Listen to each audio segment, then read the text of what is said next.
الحمدللہ رب العالمین والصلاة والسلام علی سید المرسلین اما بعد فاعوذ باللہ من الشیطان الرجیم بسم اللہ الرحمن الرحیم. پڑھیے الصلاة والسلام علیک یا رسول اللہ وعلی آلک واصحابک یا حبیب اللہ. الصلاة والسلام علیک یا نبی اللہ وعلی آلک واصحابک یا نور اللہ.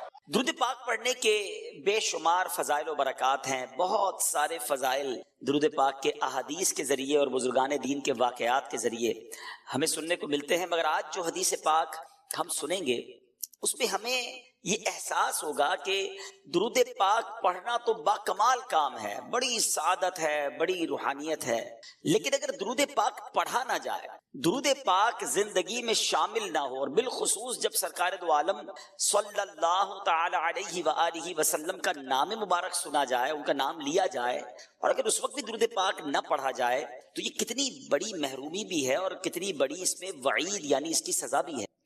ایک بار پیارے آقا علیہ الصلوۃ والسلام منبر اقدس پر جلوہ فرما ہوئے، اور جب پہلی سیڑھی پر قدم رکھا میرے آقا نے فرمایا آمین. اگلی سیڑھی پر قدم رکھا نبی پاک نے فرمایا آمین. پھر اس کے بعد تیسری سیڑھی پر قدم رکھا میرے آقا نے ارشاد فرمایا آمین. اچھا، صحابہ کرام علیہ رضوان کا ایک انداز بڑا نرالا تھا. جب وہ کوئی ان یوزول چیز دیکھتے تھے نا، غیر معمولی چیز دیکھتے تو سوال کر لیا کرتے، اور صحابہ کرام علیہ رضوان کے ان سوالات سے امت کا بڑا بھلا ہو. ہمیں ایسی ایسی باتیں پتہ چل گئی کہ سبحان اللہ. اب جب صحابہ کرام علیہ رضوان نے دیکھا کہ نبی پاک نے ہر قدم پر آمین فرمایا تو عرض کی ارشاد فرمائیے، یہ آپ نے آج منبر کی سیڑھیوں پر جو آپ قدم رکھتے چلے گئے، آپ نے آمین ارشاد فرمایا، اس کی وجہ کیا ہے، اس کا ریزن کیا ہے؟ تو نبی پاک صلی اللہ علیہ وسلم نے جو ارشاد فرمایا اس کا خلاصہ اور مضمون یہ ہے کہ میرے پاس جبریل امین حاضر ہوئے. جب میں نے پہلی سیڑھی پر قدم رکھا، جو میں نے آمین کہا، تو اس میں جبریل امین نے یہ دعا کی کہ یا اللہ عز و جل، جو رمضان کو پالے اور اپنی مغفرت نہ کروا سکے وہ ہلاک ہو جائے، اس کی ناک خاک آلود، گویا وہ برباد ہو جائے. آقا فرماتے میں نے جبریل امین کی اس دعا پر آمین کہی. پھر دوسری سیڑھی پر قدم رکھا تو جبریل امین نے دعا کی کہ یا اللہ عز و جل، اس شخص کی ناک خاک آلود ہو، وہ برباد ہو جائے جو اپنے ماں باپ کو بڑھاپے کی حالت میں پائے اور ان کے ساتھ وہ اچھا سلوک نہ کرے، یعنی ماں باپ کی خدمت اسے جنت میں نہ پہنچا دے، وہ برباد ہو جائے.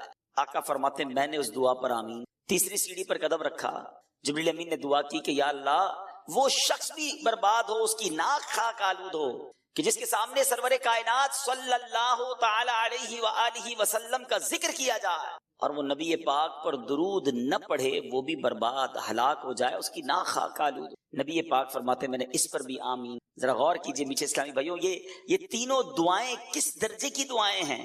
یہ دعا کرنے والے فرشتوں کے سردار ہیں، جبریل امین ہیں، اور دعا پر آمین کہنے والے جناب رحمت للعالمین صلی اللہ تعالی علیہ وسلم ہیں. سب عاشقان رسول کو مبارک ہو.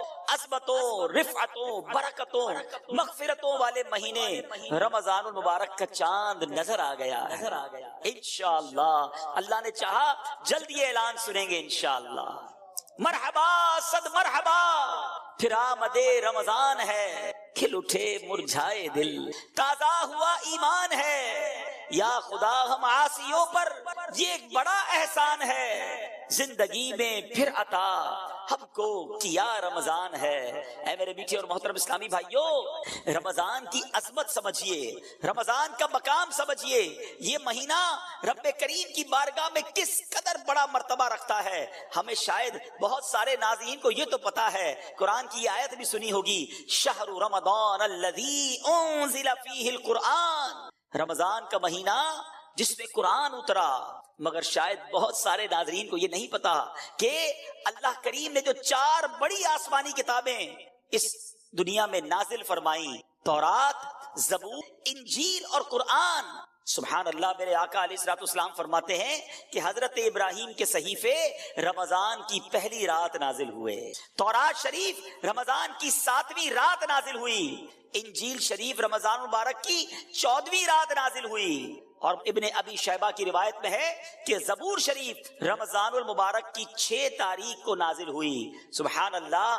اور شب قدر کو سبحان اللہ رب قرآن مجید جو ہے اس کو نازل کیا گیا۔ تو اے میرے میٹھے اسلامی بھائیوں، آپ ذرا غور کیجئے کہ چاروں بڑی آسمانی کتابیں جو ہیں وہ اللہ کریم نے پورے سال میں جو مہینہ پسند فرمایا وہ رمضان کا مہینہ ہے، اور قرآن جو رب کا کلام، آخری کلام، سرچشمہ ہدایت جو ہے وہ میرے آقا علیہ الصلوۃ والسلام کے قلب منور پر 23 سال کے عرصے میں درجہ بدرجہ اور یوں سمجھیے کہ وقفے سے وہ جبریل امین لاتے رہے، وہ نازل ہوا۔ تو اے میرے میٹھے اسلامی بھائیوں، ذرا غور کیجئے اس مہینے کا مقام کیسا ہے، یہ کتنی بڑی اللہ کی مہربانی ہے کہ رب کریم، بس اب اللہ سے دعا کرتے ہیں کہ یا اللہ یہ چند دن بھی خیر سے نکل جائیں، ہمیں خیر کے ساتھ، عافیت کے ساتھ ماہ رمضان عطا بھی فرما، اور اس مہینے میں خوب روزے رکھنا، تراویح پڑھنا اور عبادتیں کرنا نصیب فرما۔ میرے میٹھے اسلامی بھائیوں، سرکار غوث اعظم پیران پیر شیخ عبد القادر جیلانی رضی اللہ تعالیٰ عنہ کیا خوب فرماتے ہیں۔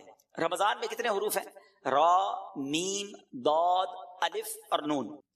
غوث پاک کتنی پیاری تفصیل بیان کرتے ہیں کہ را سے مراد رضوان اللہ یعنی رضا الہی ہے، میم سے مراد محابات اللہ عن العصاة یعنی اللہ پاک کی گناہ گاروں پر رحمت اور مہربانی فرمانا ہے۔ لفظ رمضان میں جو تیسرا حروف ضاد ہے اس سے مراد ضمان اللہ یعنی اللہ پاک کی امان ہے۔ چوتھا لفظ الف ہے، اس سے مراد الفت اللہ محبت الہی ہے۔ آخری لفظ نون، اس سے مراد نور اللہ۔ سبحان اللہ، اس سے پتا چلا کہ رمضان مبارک اللہ پاک کی رضا ملنے کا مہینہ ہے، گناہ گاروں پر رحمتیں برسانے کا مہینہ ہے، اللہ کی طرف سے امان ملنے کا مہینہ ہے، اللہ پاک کی محبت نصیب ہونے کا مہینہ ہے، اور سنو رمضان نور الہی ملنے کا مہینہ ہے۔ اتنی برکتیں، سبحان اللہ۔ اے میرے پیچھے اسلامی بھائیوں، حضور غوث پاک مزید کیا فرماتے ہیں؟ فرماتے رمضان کی مثال سینے میں دل جیسی ہے۔ ذرا غور کیجئے کہ پورے جسم کی موسٹ امپورٹنٹ تھنگ جو ہے وہ دل ہے۔ فرمایا رمضان کی مثال سینے میں دل جیسی ہے، دل کو نور ایمان اور نور معرفت سے زینت و خوبصورتی ملتی ہے، اسی طرح رمضان مبارک کو تلاوت قرآن کے نور سے آراستہ اور مزین کیا جاتا ہے۔ کیا پیاری بات فرماتے ہیں کہ رمضان کی مثال انسانوں میں انبیاء جیسی ہے، جیسے لوگوں میں نبیوں کا مرتبہ ہے نا، فرمایا عام مہینوں میں رمضان کی مثال جس طرح انسانوں میں انبیاء جیسی ہے۔ فرمایا کیونکہ انبیاء مجرموں کی شفاعت کرتے ہیں، رمضان بھی روزہ داروں کی شفاعت فرمائے گا۔ اچھا آگے فرماتے ہیں رمضان کی مثال شہروں میں، پوری دنیا میں کتنے شہر ہیں مگر مکہ مدینے کی بات ہی نرالی ہے نا۔ غوث پاک کہتے ہیں رمضان کی مثال شہروں میں مکہ اور مدینہ جیسی ہے کہ ان شہروں میں دجال داخل نہیں ہو سکے گا، اور رمضان مبارک میں سرکش شیطانوں کو زنجیریں ڈال کر قید کر دیا جاتا ہے۔ فرمایا ان تمام برکتوں اور فضیلتوں کے ہوتے ہوئے بھی جو شخص رمضان المبارک میں اپنی بخشش نہ کروا سکے تو اور کس مہینے میں بخشا جائے گا؟ پھر کون سا وقت آئے گا جب بخشش ہوگی؟ ہر مسلمان کو چاہیے اس ماہ مقدس میں خوب توبہ کرے، اس سے پہلے کہ توبہ کا دروازہ بند کر دیا جائے۔ ہر مسلمان کو چاہیے کہ اس ماہ مبارک میں کثرت کے ساتھ گریہ و زاری کرے، اس سے پہلے کہ رحمت کا وقت گزر جائے۔ بھائیوں بہنوں، گناہوں سے سبھی توبہ کرو، خلد کے در کھل گئے، داخلہ آسان ہے، آ گیا رمضان، عبادت پر کمر اب باندھ لو، فیض لے لو جلد، یہ دن 30 کا مہمان ہے۔ یہ موقع آ رہا ہے، یہ وقت آ رہا ہے اللہ کو راضی کرنے کا، یہ وقت ہمیں مل رہا ہے رحمتیں لوٹنے کا۔ اے میرے بیچ اسلامی بھائیوں، آئیے کچھ احادیث کے مطابق مزید ماہ رمضان کے فضائل سنتے ہیں۔ دیکھیں رمضان کی پہلی رات، بہت امید ہے کہ چند دنوں میں انشاءاللہ وہ پہلی رات آ جائے گی۔ وہ پہلی رات بھی بڑی اہمیت والی ہے۔ اس پہلی رات جب آتی ہے آسمانوں کے دروازے کھول دیے جاتے ہیں اور آخری رات تک بند نہیں ہوتے۔ جو بندہ ماہ رمضان کی رات میں نماز پڑھتا ہے اللہ عز و جل اس کے ہر سجدے کے بدلے اس کے لیے 1500 نیکیاں لکھتا ہے اور اس کے لیے جنت میں سرخ یاقوت کا گھر بناتا ہے۔ اے تراویاں پڑھنے والوں تمہیں مبارک ہو، اے نمازیں پڑھنے والوں تمہیں مبارک ہو، اے رات میں عبادت کرنے والوں تمہیں مبارک ہو، ہر سجدے پر 1500 نیکیاں ہیں اور سرخ یاقوت کا گھر مل رہا ہے۔ جو ماہ رمضان کا پہلا روزہ رکھتا ہے، ابھی تو اسٹارٹ ہوتے ہی دیکھو ہیں پہلے دن اور پہلی رات سے ہی برکتوں کا کیسا حال ہے۔ فرمایا جو پہلا روزہ رکھتا ہے اس کے پچھلے گناہ معاف کر دیے جاتے ہیں۔ صبح سے شام تک 70,000 فرشتے اس کے لیے دعائیں مغفرت کرتے رہتے ہیں۔ رات اور دن میں جو بندہ جب بھی سجدہ کرتا ہے اس کے ہر سجدے کے بدلے اسے جنت میں ایک ایسا درخت عطا کیا جاتا ہے کہ اس کے سائے میں گھوڑ سوار جو ہے وہ 500 سال تک چلتا رہے. اتنا بڑا درخت جنت میں دیا جائے گا. ہر سجدے کے بدلے نوافل پڑھنے والے، نمازیں پڑھنے والے، اوابین پڑھنے والے، تہجد پڑھنے والے، تراویح پڑھنے والے، ان سب کو مبارک ہو. آئیے میٹھے اسلامی بھائیوں، میں بھی نیت کروں، آپ بھی نیت کریں کہ رمضان کے پورے روزے رکھیں گے. رمضان کی جتنی نمازیں انشاءاللہ پڑھیں گے اس میں ساری سنتیں، سارے نوافل بھی پڑھیں گے انشاءاللہ. پوری تراویح پڑھیں گے، خوب تلاوت قرآن کریں گے. دیکھیں نا کاروباری لوگوں کا حال کیا ہوتا ہے، جو بزنس مین ہوتے ہیں. ہر بزنس کا ایک سیزن آتا ہے. گرمیوں میں کولر والے کہتے ہیں ہمارا سیزن آیا ہے، ایئر کنڈیشن والے کہتے ہیں ہمارا بڑا سیزن آیا ہے، پنکھے والے بڑے مصروف ہو جاتے ہیں، برف والوں کا کام چمک جاتا ہے، وہ کہتے ہیں وقت آیا ہے کمانے کا. سردیاں آتی ہیں تو کمبل والے، ہیٹر والے، بہت سارے ایسے کام ہیں جو سردیوں میں چلتے ہیں. شادیاں آتی ہیں تو شادیوں کا سیزن آتا ہے تو کپڑے والوں کا سیزن چل پڑتا ہے. آج کل کئی علاقوں میں فصل کی کٹائی ہو رہی ہے تو کئی تہوار ان علاقوں میں فصل کی کٹائی کے ساتھ جڑے ہوئے ہوتے ہیں کہ جناب فصل کٹے گی تو پھر شادی بھی کریں گے، اب جناب موٹر سائیکل بھی لیں گے. یعنی کئی کاروبار کے سیزن آتے ہیں اور اس میں لوگ بھرپور طریقے سے کوشش کرتے ہیں کہ زیادہ سے زیادہ کام کریں تاکہ مال کما لیں. سچی بات یہ ہے کہ اے گناہ گاروں، تمہارے لیے رحمتوں کا سیزن آ گیا، برکتوں کا سیزن آ گیا ہے، مغفرتیں لوٹنے کا سیزن آ گیا ہے، نیکیوں کا ریٹ بڑھا دیا گیا ہے، اجر بڑھا دیا گیا. نفل کا ثواب فرض کے برابر، فرض کا ثواب 70 گنا کر دیا گیا. میرا اور آپ کا جو خطرناک ترین دشمن ہے شیطان، اسے قید کر دیا گیا. کتنا آسان کر دیا گیا عبادت کرنا ہے. میرے میٹھے اسلامی بھائیوں، اب دیکھنا یہ ہے کہ ہم اس رمضان کی تیاری کیسی کر رہے ہیں، پریپریشن کیا ہو رہی ہے. یہ مہمان آ رہا ہے، آپ کے گھر میں مہمان آتا ہے، آپ تیاری کرتے ہیں. اچھا، جیسا مہمان ویسی تیاری کرتے ہیں، ٹھیک ہے نا. جتنا قریبی مہمان ہوتا ہے اس کے لیے زیادہ تیاری ہوتی ہے. لیکن رمضان کے لیے کوئی تیاری ہے؟ ذرا سوچئے. اچھا، رمضان کے لیے تیاری نہیں ہوتی ہے لیکن عید کے لیے تیاری ہوتی ہے، جو پورا رمضان گزار کر ایک دن کے لیے آتی ہے. بلکہ کچھ لوگ تو رمضان میں عید ہی کی تیاری کر رہے ہوتے ہیں، کپڑے کون سے لینے ہیں، اس دن کیا بنانا ہے. بدقسمتی سے ایسا بھی سننے کو ملتا ہے کہ یار کل ذرا عید کی تیاری کے لیے مارکیٹ میں جانے سے روزہ نہیں رکھیں گے، بڑا رش ہوگا. استغفر اللہ. جس رمضان کے صدقے عید ملی اس کی تیاری ہو رہی ہے، مگر جو رمضان اللہ کی طرف سے ہماری بخشش کروانے آیا ہے اس کی تیاری نہیں. رمضان کی اہمیت سمجھنے کے لیے یہی حدیث کافی ہے کہ اللہ کے حبیب صلی اللہ تعالی علیہ وسلم فرماتے ہیں کہ اس کا مضمون ہے، اگر میری امت کو پتا ہوتا کہ رمضان کیا ہے تو میری امت تمنا کرتی کہ سارا سال ہی رمضان ہوتا. اللہ اکبر. اے میرے بیچ اسلامی بھائیوں، مولا علی شیر خدا کرم اللہ تعالی وجہ الکریم کیا کمال کی بات فرماتے ہیں، جس کا مضمون ہے کہ اگر اللہ کو اس امت کو عذاب دینا ہوتا تو اللہ کریم اس امت کو رمضان اور سورہ اخلاص نہ عطا فرماتا. یہ آیا اسی لیے ہے کہ میں اور آپ بخشے جائیں، ہماری بخشش کر دی جائے، ہمارے گناہ معاف کر دیے جائیں. دیکھیں نا، سارا سال میں اور آپ دعا کرتے ہیں یا اللہ سن لے، کرم فرما، ہم پر رحمت فرما، توبہ قبول کر لے، مغفرت فرما دے. یہ ایک بندے کی رب کی بارگاہ میں التجا ہوتی ہے نا. مگر رمضان میں معاملہ کیا ہوتا ہے کہ رمضان کی راتوں میں آسمان دنیا سے ندا دی جاتی ہے، رحمت کی صدا ہوتی ہے کوئی مانگنے والا کہ اس کی مغفرت کر دی جائے، ہے کوئی توبہ کرنے والا اس کی توبہ قبول کی جائے، ہے کوئی سوالی کہ اس کا سوال پورا کیا جائے. ادھر سے صدائیں لگائی جا رہی ہیں. پہلا عشرہ عشرہ رحمت، دوسرا عشرہ عشرہ مغفرت، تیسرا عشرہ جہنم سے آزادی کا عشرہ ہے. میرے بیٹے اسلامی بھائیوں، ذرا غور کیجئے کہ رمضان میں مغفرتیں کتنی ہوتی ہیں. احادیث میں مضمون ملتا ہے کہ روزانہ افطار کے وقت 10 لاکھ گناہ گاروں کو جہنم سے آزاد کر دیا جاتا ہے. ڈیلی، روزانہ. فرمایا کہ جب رمضان میں جمعے کا دن آتا ہے، جمعرات کی رات اور جمعے کے دن ہر لمحے 10 لاکھ بخشے جا رہے ہیں. اور پھر فرمایا جب رمضان کی آخری رات آتی ہے نا تو جتنے پورے مہینے میں بخشے تھے اس کی تعداد کے مطابق اتنے گناہگار اور جہنم سے آزاد کر دیے جاتے ہیں. ہمارے کیلکولیٹر جواب دے جائیں گے اتنے لوگ بخشے جاتے ہیں، اس میں بھی چند بد نصیب ہوتے ہیں جو نہیں بخشے جاتے. اور اس کے بارے میں آپ نے سن لیا شروع میں کہ جو رمضان کو پائے اور اپنی مغفرت نہ کروا سکے وہ ہلاک و برباد ہو جائے. اے میرے بیچ اسلامی بھائیوں، ہمیں پلاننگ کرنی ہے، ہمیں تیاری کرنی ہے کہ رمضان گزارنا کیسے ہے. آج گھر میں دعوت ہو تو کتنی بار گھر میں مشورہ ہوتا ہے بڑی دعوت تو زیادہ مشورے کہ پہلے کیا کھلائیں گے، مہمانوں کو پہلے کیا پیش کریں گے، بعد میں کیا دیں گے، میٹھا کیا ہوگا، بٹھائیں گے کدھر، لسٹ کیا ہوگی.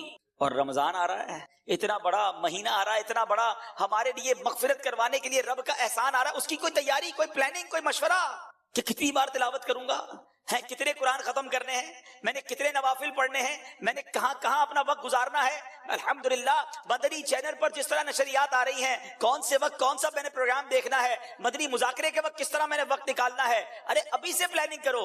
اور سبحان اللہ افطار کے وقت جو دعا مدنی چینل پر نشر کی جاتی ہے، خاص قبولیت کی گھڑیاں ہوتی ہیں، کروڑوں ہاتھ اٹھے ہوتے ہیں، نہ جانے کس کی آمین کے صدقے ہمارا بیڑا پار ہو جائے. تو ہمیں رمضان کی پلاننگ کرنی ہے. اچھا پلاننگ ہو رہی ہوگی کچھ گھروں میں، افطاری کا سامان کون سا لینا ہے، کون سی آئٹم افطاری میں بنانی ہے، سحری میں کیا بنانا ہے. کچھ کاروباری لوگ اپنا پلان بنا رہے ہوں گے کہ اسٹور میں کون سا مال بھر لیں تاکہ جناب ریٹ بڑھ جائیں گے پھر رمضان میں بیچیں گے. میرے میٹھے اسلامی بھائیوں، رمضان کھانے پینے کا فیسٹیول نہیں ہے. بدقسمتی سے جب ہم نکلتے ہیں نا سڑکوں پر تو بورڈ لگ جاتے ہیں، دو قسم کے بورڈ ہوتے ہیں کہ یا تو یہ آئٹم خرید لیں کھانے پینے کی جس کی یہ اسکیم ہے، یا ہوٹل والے بورڈ لگاتے ہیں کہ بھائی ہمارے پاس افطار میں یہ آئٹمز ہوں گی، سحری میں یہ ہوگا، اتنے کا پیکج ہوگا. ایسا لگتا ہے اگر کوئی عام آدمی آئے نا باہر سے، مسلمان نہ بھی ہو، اور وہ ہمارے شہر کا یا ہمارے ملک کا چکر لگائے تو شاید اس کو ایسا لگے گا کہ مسلمانوں میں کوئی کھانے پینے کا تہوار ہو رہا ہے. ایسا لگ رہا ہے کوئی مقابلہ ہو رہا ہے کہ کیا کتنا کھانا ہے اس مہینے میں. شاید وہ یہ نہیں سمجھ سکے گا کہ یہ بھوکے رہنے کا، روزہ رکھنے کا مہینہ ہے. عام آدمی کو تو شاید یہ فیل ہوگا کہ یہ کوئی کھانے پینے کا فیسٹیول ہو رہا ہے. توبہ توبہ توبہ، ہم نے رمضان کو یوں سمجھیے ایک کھانے پینے کا تہوار اور ایک عجیب سا معاملہ بنا دیا ہے.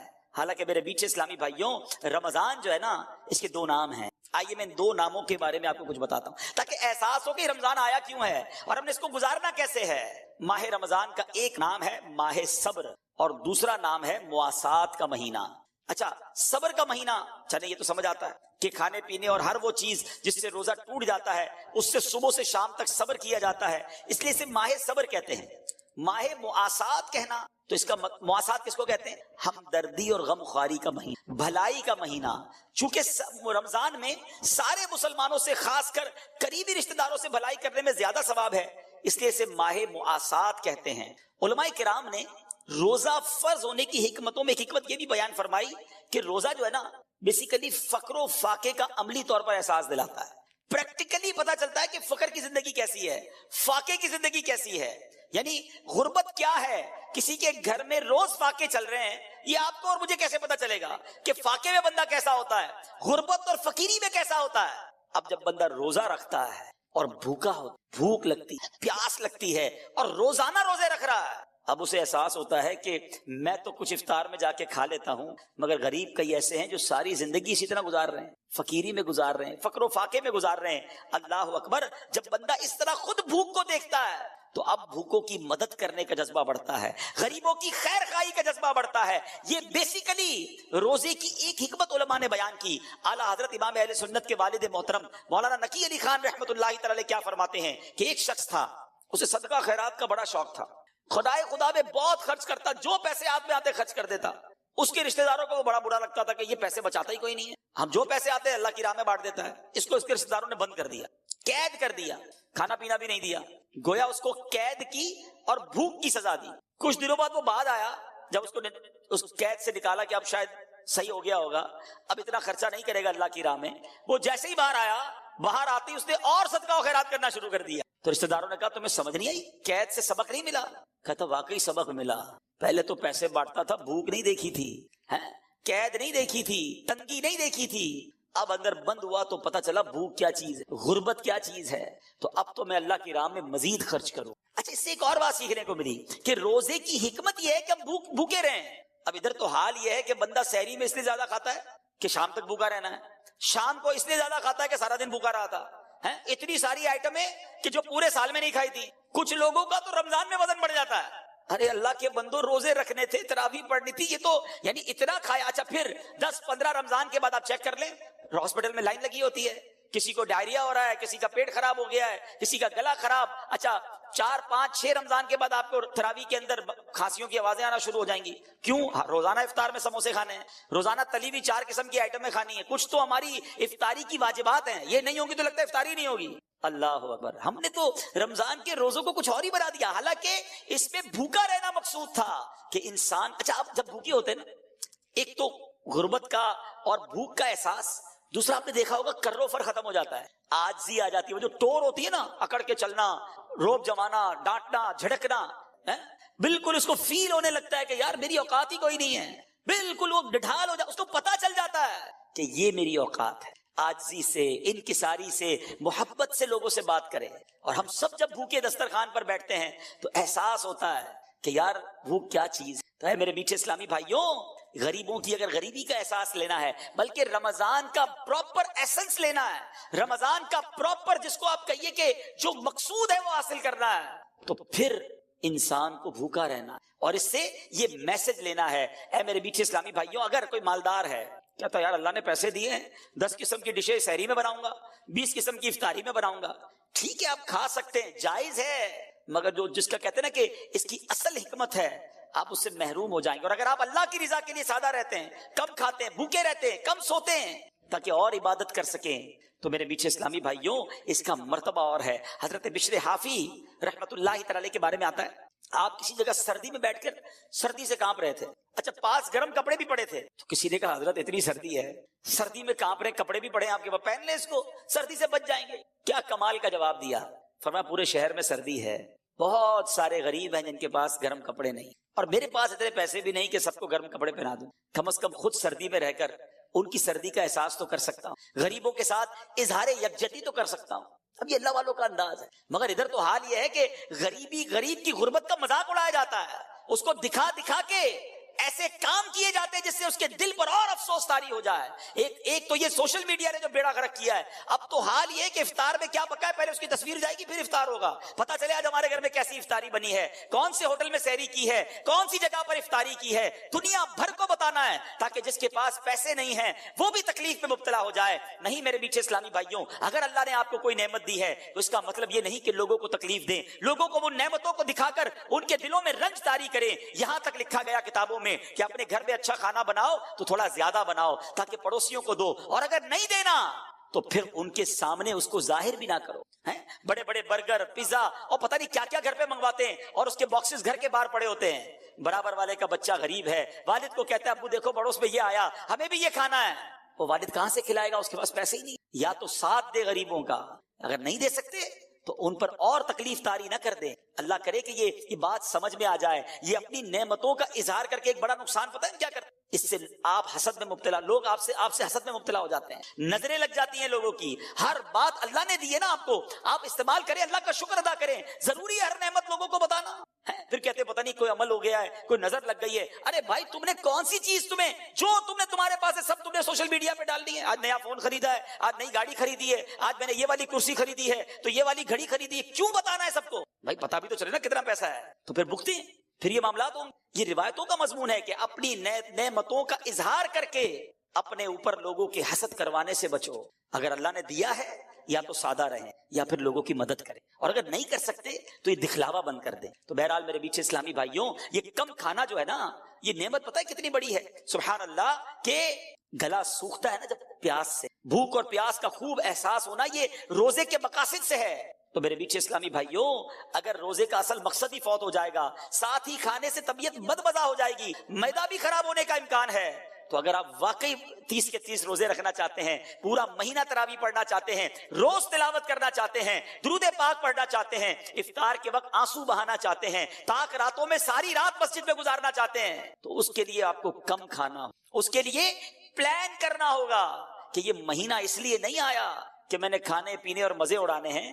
یہ مہینہ تو اللہ کی راہ میں خرچ کرنے کے لیے آیا ہے، یہ مہینہ تو سجدے کروانے آیا ہے، یہ مہینہ تو تلاوت کرنے کے لیے آیا ہے. تو پھر انشاءاللہ اگر آپ کی پلاننگ ہوئی تو آپ اللہ نے چاہا خوب برکتیں لوٹ سکیں گے. اب میں ایک اور بات آپ کو بتاؤں. ایک مسلمان یہ بھی تو چاہتا ہے نا کہ اس کو یہ پتا چلے کہ نبی پاک علیہ الصلوۃ والسلام رمضان کیسے گزارتے، پیارے آقا کا رمضان کیسا ہوتا تھا. آؤ میں آپ کو بتاتا ہوں کہ جن کے صدقے رمضان ملا ہے، جن کے صدقے قرآن ملا ہے، بلکہ صحیح بات تو یہ ہے کہ اللہ کے نبی کے صدقے ہی ہمیں رب کا راستہ ملا ہے، انہوں نے ہی ہمیں ایمان کی دولت سے نوازا ہے۔ وہ کتنا پیارا نعت کا شعر ہے نا کہ تیرے صدقے میں آقا، تیرے صدقے میں آقا سارے جہان کو دین ملا۔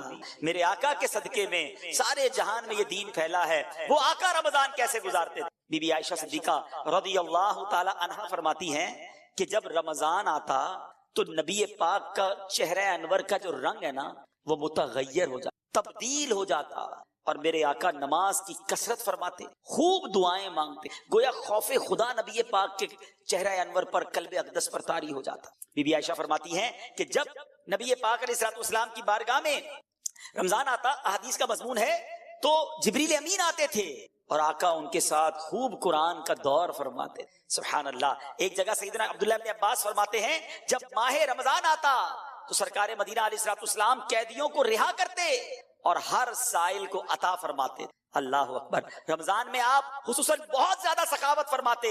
جبریل امین رمضان کی ہر رات میں ملاقات کے لیے حاضر ہوتے، رسول کریم علیہ الصلوۃ والسلام ان کے ساتھ قرآن کا دور فرماتے، اور جب بھی حضرت جبریل علیہ الصلوۃ والسلام آپ کی خدمت میں آتے تو آپ علیہ الصلوۃ والسلام تیز چلنے والی ہوا سے بھی زیادہ خیر یعنی بھلائی کے معاملے میں سخاوت فرماتے۔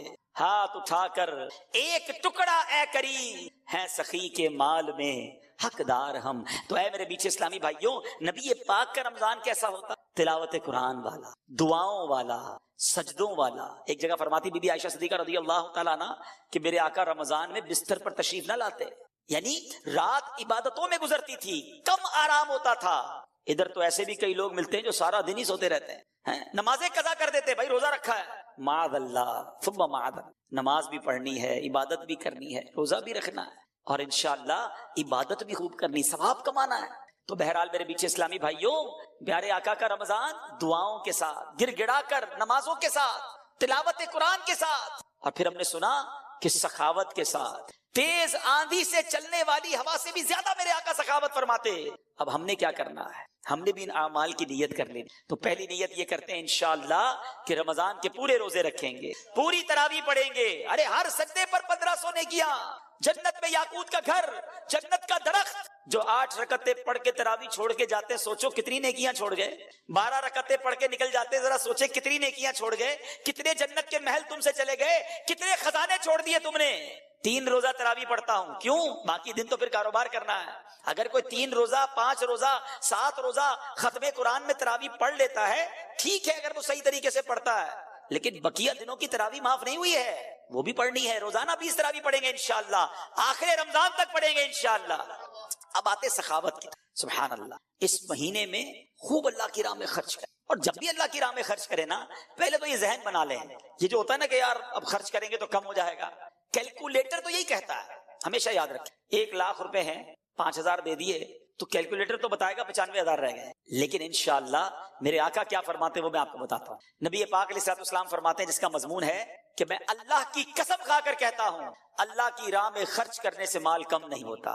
تو یہ طے ہو گیا کہ بے شک دنیا کا حساب کچھ اور کہے، مصطفیٰ کریم علیہ الصلوۃ والسلام فرما رہے ہیں تو یہ مال ملٹی پلائی ہوگا، یہ بڑھے گا۔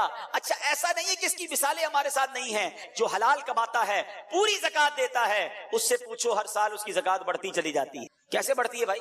زکات بڑھنے کا مقصد کیا ہوا؟ آپ کا مال بھی تو بڑھ گیا نا۔ تو اللہ کی راہ میں خرچ کرنے سے مال کم نہیں ہوتا، اور بالخصوص زکات۔ اگر زکات آپ پر واجب ہے، آپ صاحب استطاعت ہیں، اور وہ جو تمام زکات کی شرائط ہیں، اس کے بعد اب زکات دینے کا وقت آ گیا، خدا را پوری زکات دیں۔ میں جو اب جملہ کہنے جا رہا ہوں یہ بڑے درد دل کے ساتھ کہہ رہا ہوں کہ بدقسمتی سے جس طرح دکھنے کو ملتا ہے کہ شاید 5-7% لوگ پورے پاکستان میں یا دنیا میں دیکھیں، 10% ہوگا یا 5-7% ہی ہوگا کہ رمضان کے علاوہ نماز پڑھتے ہیں، لیکن ایسا ہی لگتا ہے کہ شاید اتنی ہی پرسنٹیج پوری زکات دے، ورنہ لوگ اب زکات بھی نہیں۔ حالانکہ احادیث میں زکات کو مال کا میل قرار دیا گیا، یہ جس مال میں مل جائے گا نا اس مال کو بھی برباد کر دے گا، لیکن آج خیال ہی نہیں۔ یا تو زکات دینا بڑا بھاری پڑتا ہے، یہ چند 100 ہزار اور لاکھ والے شاید زکات دے دیتے ہوں، لیکن جب یہ زکات لاکھوں اور کروڑوں میں پہنچتی ہے نا تو اب شیطان دل پکڑ لیتا ہے، اتنے پیسے زکات میں دے دے گا۔ اللہ اکبر۔ یہ 10 لاکھ کی زکات دینے والا جو گھبرا رہا ہے، یہ اللہ کا بندہ کیوں نہیں سوچتا کہ اللہ نے 4 کروڑ دیے تو 10 لاکھ بنی ہے نا؟ تمہیں تو شکر ادا کرنا چاہیے تھا۔ میں یہاں ایک مشورہ دیتا ہوں کہ جب بھی اللہ کی راہ میں خرچ کرنے کی باری آئے نا، زکات دینے کی باری آئے، صدقہ دینے کی باری آئے، تو خرچ بھی کرو اور اللہ کا شکر بھی ادا کرو کہ یا اللہ تیری مہربانی، تو نے دینے والا بنایا، مانگنے والا نہیں بنایا۔ تمہیں دیتے وقت بھاری پڑتا ہے، شکر ادا کرو اللہ نے دینے والا بنایا ہے، پوری زکات ادا کریں اور زکات بڑھ کر اور ادا کریں، صدقہ اور خیرات بھی کریں۔ لیکن یہاں دل پر بھار پڑ جاتا ہے، یہی تو امتحان ہے۔ سخی اللہ کو پسند ہے، یاد رکھیے گا میٹھے اسلامی بھائیوں، احادیث میں یہ مضمون ملتا ہے کہ سخی اللہ کے قریب، جنت کے قریب، لوگوں کے قریب ہوتا ہے اور دوزخ سے دور ہوتا ہے۔ اور جو بخیل ہوتا ہے نا، کنجوس، فرمایا وہ اللہ سے بھی، بندوں سے بھی دور، جنت سے بھی دور ہوتا ہے، دوزخ کے قریب ہوتا ہے۔ اپنے دل سے پوچھو کدھر ہے؟ سخاوت والی سائڈ پر ہے یا بخل والی سائڈ پر، کنجوسی والی سائڈ پر ہمارا دل ہے؟ تو ہے میرے میٹھے اسلامی بھائیوں، ماہ رمضان یہ اللہ کی راہ میں خرچ کرنے کا مہینہ ہے، اور اگر آپ کی زکات ادا ہو بھی جائے اور مزید نیکیاں کمانے کا موقع ملے نا تو اور خرچ کر دینا، جاتا کوئی نہیں ہے۔ ہاں، بڑی پیاری ایک حدیث پاک ہے جس کا مضمون ہے گن گن کر خرچ نہ کرو ورنہ وہ رب کریم بھی تمہیں گن گن کر عطا فرمائے گا۔ ارے اللہ جب دیے جا رہا ہے تو آپ خرچ کریں، اور یہ خرچ کرتے وقت اگر یہ مائنڈ سیٹ بن جائے نا، ذہن بن جائے کہ یہ میرے جیب سے نکل کر جا میرے ہی اکاؤنٹ میں رہا ہے، ہاں میرے ہی انشاءاللہ آخرت کے اکاؤنٹ میں جمع ہو رہا ہے، تو پھر دینے میں غم نہیں آئے گا۔ کوئی ایسا بندہ دیکھا ہے آپ نے کہ آپ کو ملے یار آج بہت موڈ آف ہے، کیوں بھائی؟ وہ لاکھ روپے جیب میں پڑے تھے، آتے آتے اپنے اکاؤنٹ میں ڈلا کے آ گیا۔ آپ کہیں گے کیا ہو گیا بھائی؟ جیب میں تھے، آپ کے اکاؤنٹ میں چلے گئے، ٹینشن کس بات کی؟ تو بالکل ایسا ہی ہے، آپ نے جب بھی اللہ کی راہ میں خرچ کرنا ہے نا، کسی غریب کی مدد کرنی ہے، کسی رشتہ دار کی مدد کرنی ہے، کوئی مسجد میں چندہ دینا ہے، کوئی نیکی کا کام، واٹ ایور آپ نیکی کا کام کریں، فوراً سوچ لیں یہ میرے اکاؤنٹ میں ڈپازٹ ہو گیا ہے، اور ایسے اکاؤنٹ میں جمع ہوا ہے جہاں سے کوئی چھین بھی نہیں سکتا۔ ہاں، حدیث قدسی ہے، اللہ فرماتا ہے اے ابن آدم اپنا مال میرے پاس جمع کروا دے، نہ جلے گا، نہ ڈوبے گا، نہ چوری ہوگا، یعنی نہ کم ہوگا۔ خلاصہ حدیث ہے، اور اللہ فرماتا ہے میں اس دن تجھے دوں گا جس دن تجھے نیکی کی ضرورت ہوگی۔ یاد ہے نا قیامت کا دن کتنا نفسا نفسی کا دن ہوگا، ایسی نفسا نفسی میں میری نیکیاں ادھر ڈپازٹ ہیں، اور اللہ نے وعدہ فرمایا تجھے اس دن دوں گا جس دن تجھے نیکی کی ضرورت ہو۔ تو اس کا تو طریقہ یہ ہونا چاہیے کہ زکات تو پوری دینی ہے، اس کے بعد بھی جب موقع ملے نا، یار تھوڑے پیسے ہیں یار تھوڑے اور ڈال دیتا ہوں آخرت کے اکاؤنٹ میں، تھوڑے اور جمع کروا دیتا ہوں۔ وہ نہیں کمیٹی ڈالتے لوگ، کمیٹی BC جس کو کہتے ہیں، یار تھوڑے تھوڑے جمع کر لو، برے وقتوں میں کام آئے گی۔ یہ شاندار کمیٹی ہے، یہ شاندار BC ہے۔ اللہ کی راہ میں خرچ کرتے رہا کرو، نیکی کا موقع ملے تلاش کر کے خرچ کر دیا کرو، تاکہ وہاں ملے کہ جہاں کوئی مدد کرنے والا نہیں ہوگا۔ تو ہے میرے میٹھے اسلامی بھائیوں، پلیز، بڑی دکھ کی بات ہے کہ لوگ پوری زکات ادا نہیں کر رہے، اور واقعی ایسا لگتا ہے کہ اگر ہمارے وطن کی صرف میں بات کروں نا، دنیا کی بات نہیں کرتا، چلیں ہمارے وطن میں، کیونکہ میرا صبح و شام کاروباری لوگوں سے ملنا رہتا ہے، بزنس کمیونٹی سے ملنا رہتا ہے، اگر ہمارے وطن میں لوگ پوری زکات دے دینا تو مجھے لگتا ہے ہمارے وطن میں ایک بھی غریب باقی نہیں بچے گا۔ اتنا اللہ پاک نے لوگوں کو نوازا ہے لیکن پوری زکات نہیں۔ تو خدارا ایسا نہ ہو یہ مال عذاب بن، یہ مال کا میل مال میں مل کر تباہی لے آئے، دنیا میں بھی تباہی ہے، آخرت میں بھی تباہی ہو۔ حدیث کا مضمون ہے کہ زکات دے کر اپنے مال کو مضبوط قلعوں میں قید کر لو، آپ کا مال سیکیور ہو جاتا ہے اور بڑھتا بھی رہتا ہے، برکت بھی ملتی ہے۔ تو آئیے نیت کریں۔ اچھا، اسلامی بہنیں بھی مجھے سن رہی ہوں گی، سونا ہوتا ہے، زیور ہوتے ہیں، زکات نہیں دیتی ہیں، اور پھر یہ کہتی ہیں ہم کماتی تھوڑی ہیں، یہ سونا عذاب بنا دیا جائے گا۔ روایتوں کا مضمون ہے کہ اسی سے عذاب دیا جائے گا اس شخص کو، آگ کا انگارہ بنا دیا جائے گا کہ جو سونے کی زکات نہیں دیتا۔ تو پلیز، اگر میری بہنیں مجھے سن رہی ہیں، اسلامی بھائی سن رہے ہیں، اللہ پاک نے نوازا ہے تو اس میں کنجوسی نہ کرو، حساب کریں، پوری کیلکولیشن کریں۔ اگر آپ کو نہیں پتا تو معلومات کریں، علماء سے رابطہ کریں، آ جائیں کسی عالم دین کے پاس اور بتائیں کہ میرے پاس یہ سب کچھ ہے، اس پر کتنی زکات ہے مجھے بتائیے، اور پوری زکات ادا کریں۔ نیت کریں انشاءاللہ پوری زکات ادا کریں گے۔ اب بتاتا ہوں کہاں ادا کریں، لیکن پہلے یہ پوری نیت کر لیں، ٹھیک ہے؟ پیچھے اگر زکات ادا نہیں کی ہے اب تک، پچھلے سالوں کی نہیں کی، وہ بھی کرنی، یہ قرض ہے آپ پر، یاد رکھیے گا، یہ ادا کر دیں ورنہ اس کا جواب بن نہیں پڑے گا۔ تو بہرحال میرے پیچھے اسلامی بھائیوں، اچھا اب زکات جس طرح ادا کرنے سے پہلے اس کی کیلکولیشن ضروری ہے کہ کتنی بنتی ہے، اس کا پورا نصاب ہے، یہ علم سیکھنا بھی ضروری ہے۔ اور اگر آپ کو نہیں معلوم تو جیسا میں نے کہا کہ ماشاءاللہ علماء کرام دعوت اسلامی میں موجود ہیں، دارالفتہ اہل سنت موجود ہے، رابطہ کر لیں، وہ گائیڈ کر دیں گے۔ جس طرح آپ نے آفس کا حساب کتاب بنانے کے لیے اکاؤنٹنٹ رکھا ہے، ٹیکس کی رپورٹ جمع کرانے کے لیے سال میں ایک ہی بار ٹیکس جمع کراتے ہیں، خود کیوں نہیں لکھ لیتے سارا؟ کیوں وکیل کے پاس جاتے؟ نہیں یار وہ ایکسپرٹ ہے، ذرا صحیح طریقے سے حساب بنائے گا، تو زکات خود ہی بنا لیں گے آپ مفتی ہیں۔ اگر آپ کو یہ علم نہیں ہے تو معلوم کر لیں، کسی عالم دین سے مشورہ کر لیں تاکہ آپ کی زکات پراپر ادا ہو جائے۔ اچھا اب آتے ہیں کہ زکات دینی کہاں ہے۔ ظاہر اس کا بھی ایک پورا پروسیجر ہے کہ جو زکوٰۃ لینے کے مستحقین ہیں اس میں پہلا حق جو ہے آپ کے اپنے غریب رشتہ داروں کا، ٹھیک ہے، جو اس کی شرائط ہے زکوٰۃ کے حوالے سے، وہ شرائط اگر پوری ہوتی ہیں تو پہلا حق آپ کے اپنے غریب رشتہ داروں کا ہے، ان کو دیجیے۔ اور اس کے بعد میں گزارش کروں گا کہ عاشقان رسول کی مدنی تحریک دعوت اسلامی جو دین متین کا عظیم الشان کام کر رہی ہے، ایسا کام کر رہی ہے میٹھے اسلامی بھائیوں جس کی نظیر، جس کی مثال پوری دنیا میں آپ تلاش کریں آپ کو شاید نہیں ملے گی۔ تو وہ میرے اسلامی بھائی جو مجھے سن رہے ہیں، آپ کے پیسوں کا، آپ کے ڈونیشن کا، آپ کی زکوٰۃ کا بہترین استعمال دعوت اسلامی ہے۔ تو اس بار ہم نے اپنے غریب رشتہ داروں کے ساتھ ساتھ اپنی دعوت اسلامی کا بھرپور ساتھ دینا ہے، جس کے اربوں روپے کے اخراجات ہیں، اور ماہ رمضان میں دل کھول کر دعوت اسلامی کو ڈونیشن دینا ہے۔ بلکہ ایک اور اچھی نیت کر لیتے ہیں، میں اور آپ تو جتنی ہماری حیثیت ہے اتنا ہی ڈونیشن دے سکیں گے نا، لیکن اگر ہم چاہیں تو اپنے دوست احباب کے ذریعے بہت زیادہ مدنی عطیات جمع کر سکتے ہیں۔ تو میں بھی نیت کروں اور آپ بھی نیت کر لیں کہ انشاءاللہ اپنا ڈونیشن، اپنے مدنی عطیات بھی دیں گے اور اپنے رشتہ داروں اور دوستوں سے بھی لے کر دیں گے انشاءاللہ۔ اللہ پاک ہم سب کو اپنی پیاری تحریک دعوت اسلامی کی خوب مدد کرنے کی توفیق عطا فرمائے اور اسے اپنی بارگاہ میں قبول بھی فرمائے۔ صلو علی الحبیب صلی اللہ تعالی علی محمد صلی اللہ علیہ وسلم۔ الحمدللہ رب العالمین والصلاة والسلام علی سید المرسلین یا ارحم الراحمین یا ارحم الراحمین یا ارحم الراحمین یا ربنا یا ربنا یا ربنا یا ربنا یا ربنا یا اللہ یا رحمان یا رحیم یا اللہ یا رحمان یا رحیم یا اللہ یا رحمان یا رحیم۔ اللهم ربنا آتنا في الدنيا حسنة وفي الآخرة حسنة وقنا عذاب النار وقنا عذاب القبر وقنا عذاب الحشر وقنا حساب الميزان۔ اللهم أجرنا من النار اللهم أجرنا من الشيطان اللهم إنك عفو كريم تحب العفو فاعف عنا يا كريم فاعف عنا يا غفور يا مقلب القلوب ثبت قلبي على دينك يا مصرف القلوب صرف قلوبنا على طاعتك اللهم إنا نسألك الأمن يوم الخوف ربنا لا تؤاخذنا يوم القيامة إنك لا تخلف الميعاد إنك على كل شيء قدير ربنا حاسبني حسابا يسيرا اللهم بلغنا رمضان بالصحة وعافية۔ اے رب کریم تیرے گناہ گار سیاہ کار بندے ہاتھ اٹھائے شرمندہ تیرے دربار میں حاضر ہیں۔ اے رب کریم ہمارے گناہ بہت زیادہ ہیں، ہم مانتے ہیں، مگر مالک تیری رحمت کا کوئی کنارہ نہیں ہے، تیری رحمت کے آگے ہمارے گناہ کچھ بھی نہیں ہیں۔ اے رب کریم ہم سب کی مغفرت فرما دے، ہمارے صغیرہ گناہ بھی معاف کر دے، ہمارے کبیرہ گناہ بھی معاف کر دے، ہمارے چھپ کر کیے ہوئے گناہ بھی معاف فرما، ہمارے اعلانیہ گناہوں کو معاف فرما۔ اے کریم کچھ ہی لمحوں میں، کچھ ہی دنوں میں رحمتوں والا مہینہ آنے والا ہے۔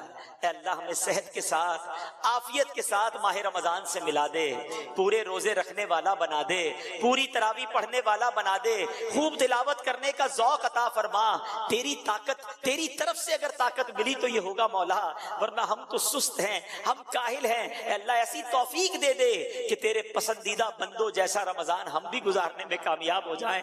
ایک رمضان تو مولا زندگی میں ایسا گزاریں جس پہ مالک تیری بارگاہ میں خوب جی بھر کر عبادت کریں۔